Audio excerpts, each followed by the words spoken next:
After years and years of learning English, do you occasionally have those moments where you know you made a mistake while you were speaking, but you're not really sure what the mistake was? Perhaps something just sounded off, or maybe somebody gave you that look that says, that didn't sound right, but I understand what you're saying. These moments irritate my students to no end, and they often happen with commonly confused pairs of words, like the words recommend and suggest. How exactly do you differentiate between the meaning of these two words and how they're used? Both verbs are fantastic for offering advice. The challenge is they can't always be used interchangeably, and it can be a struggle to get the grammatical structures correct. So let's fix that. If you don't already know, I'm Anne-Marie with Speak Confident English. Everything I do here is designed to help you get the confidence you want for your life and work in English. By the end of this lesson today, you will perfectly understand the differences between suggest and recommend. You'll know exactly how and when to use each of them, along with the grammar structures you need for accuracy.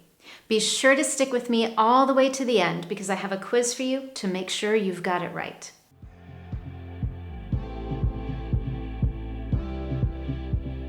At first glance, the verbs suggest and recommend look like synonyms, and it seems as though you could use them interchangeably. However, the context or the situation you're in determines how and when to use each of these words.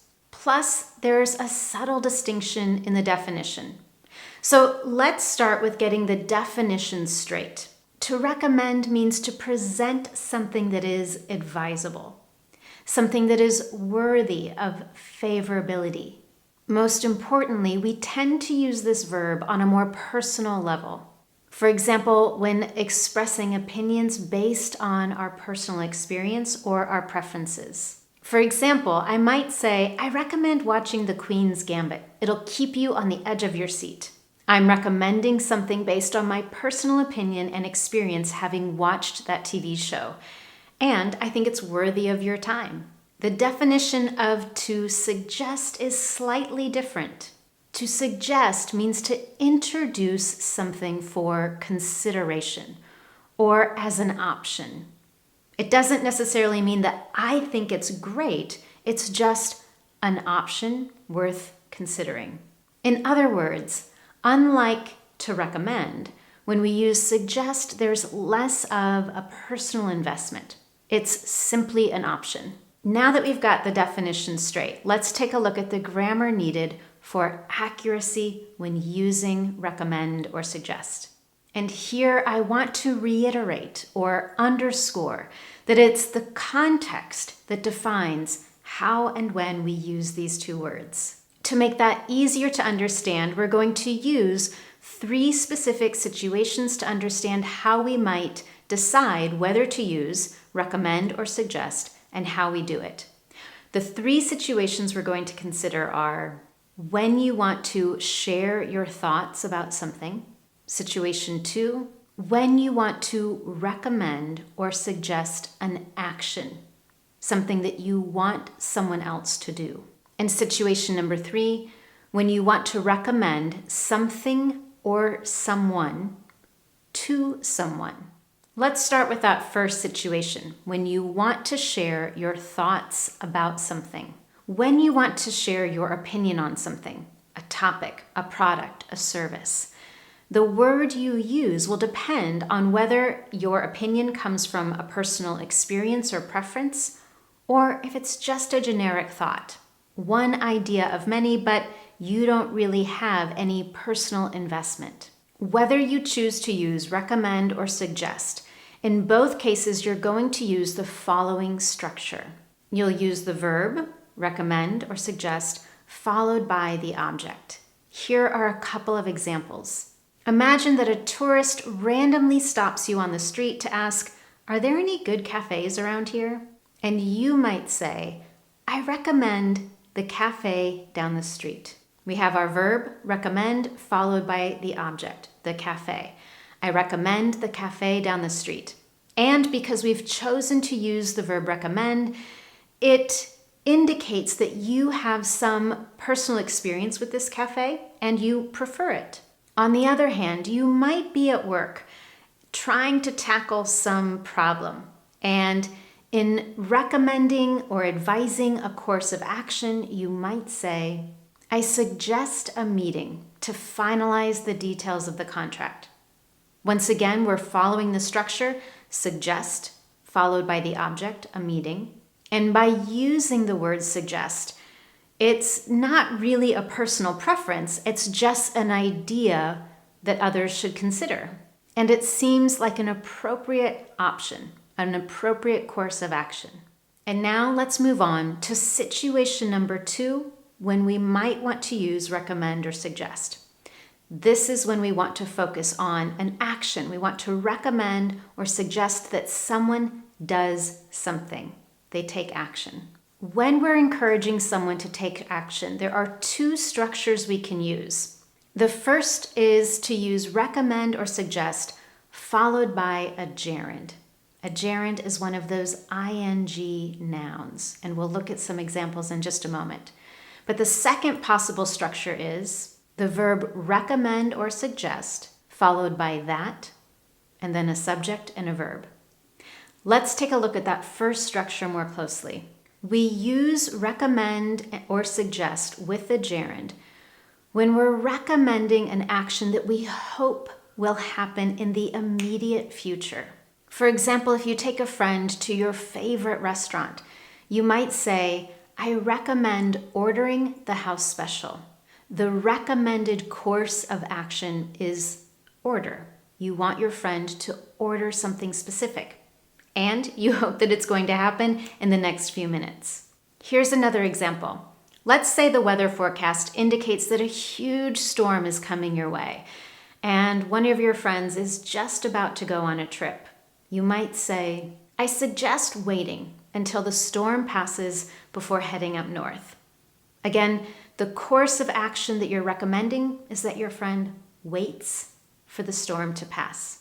Before we look at the second structure, let's go back to those 2 examples and think about the choice between using recommend and suggest.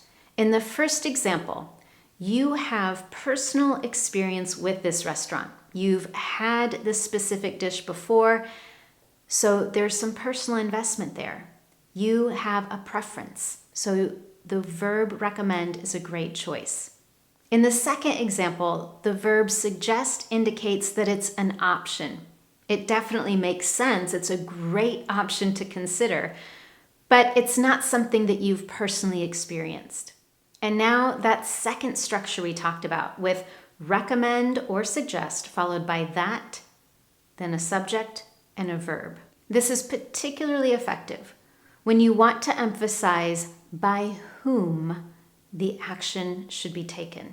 For example, I recommend that you focus on doing more fieldwork before you write your dissertation. In that example, we have recommend, that, you, and the verb focus. Here's another example. I suggest that everyone uses their vacation days before the end of the year because HR will not be carrying unused days forward. Again, we have that structure that is focused on everyone in the office. I suggest that everyone uses. And now our third and last situation for this topic on confusing word pairs is when you want to recommend something or someone to someone. And as you may have guessed, in this scenario, we only use the verb recommend. Here's the structure we follow. We include the verb recommend, followed by an object, and then for something or to someone. Let's take a look at 2 examples where we can see this structure clearly. Let's say you just finished a fantastic book and you're recommending it to everyone. In your next conversation with a friend, you might say, I recommend The Alchemist for your next book club pick. It's a beautiful story. Let's look at that structure. I recommend The Alchemist, the object, for your next book club pick. And now a second example. Let's say that someone at work is asking you for some assistance or information, but it's not really your area of expertise. And you know that another team member would have the answer to this question. So you might say, I recommend Isabella for more information on this client. She's worked with them exclusively.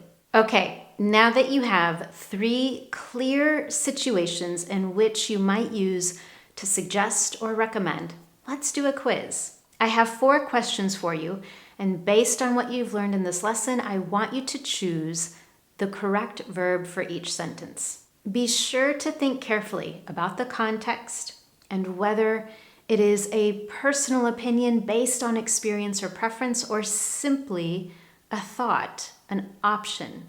And don't forget to consider the grammar tense as well. Question number 1. The lawyer that we review the contract carefully before finalizing the details and signing. What do you think? What's the best choice in that sentence? As always, you can share your answer with me in the comments below. And now question number 2. The holiday market. It's absolutely magical. Question number 3. My daughter, the Dyson hairdryer. She said it's worth the price. And number 4, please, any alternative meeting times via email. What do you think? Again, you can share all your answers with me in the comment section below. That is also where I will share the correct answers so that you confirm what you've written. If you found this lesson useful to you, I would love to know. And as always, you can tell me in one very simple way. Give this lesson a thumbs up here on YouTube, and while you're at it, subscribe to the Speak Confident English channel so you never miss one of my Confident English lessons. You can also share this with friends or coworkers who are also struggling with confusing word pairs in English. Thank you so much for joining me, and I look forward to seeing you next time.